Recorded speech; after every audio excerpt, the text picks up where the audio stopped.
about European healthcare systems and what are the advantages and disadvantages. That's a very broad question, so if there's anything that you want to take down on it or anything.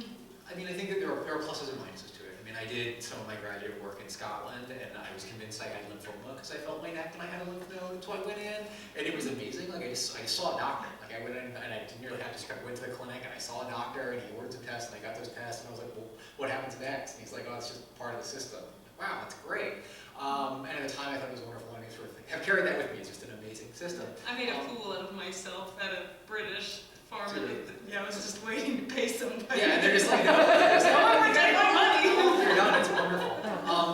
The flip side of that is that, I mean, kind of one of the hats I wear is as a bone and joint specialist, and I do MRIs on knees and elbows, and we very, very high level kind of self-specialized care. And it's always funny when I sort of at meetings meet my European colleagues, and they're like, oh yeah, we do like 2 of those a year.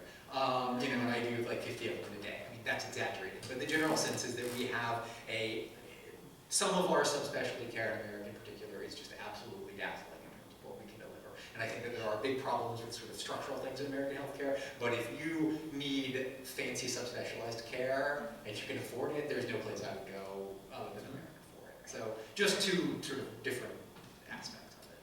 And also just asking about the European systems. The European systems isn't like everybody just has the same system there. There are individual plans from country to country. So to go into that would actually be pretty tedious. Just as a follow-up, if you like documentaries and you like to learn more, Frontline on PBS has a really great a couple of documentary series with Sick in America and something else, I forget which it is, where they do actually look at like our system compared to the world systems, and then you get like some of the bigger systems, say the UK, Canada, Germany, which all have different systems, but definitely, yeah,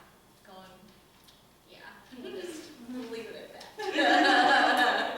But I think it is a difficult thing to, because you can kind of pick pieces of the systems that you like, and then you can base a story based around how much our system would be better if it were just like that. You know, that aspect of the Scottish system that was wonderful, so it was easy, it was care, it was free, and then pick another aspect that you just kind of overlook. So I mean, all of these systems are unique cultural moments, and so it's difficult to compare them, even though you can find things that you like.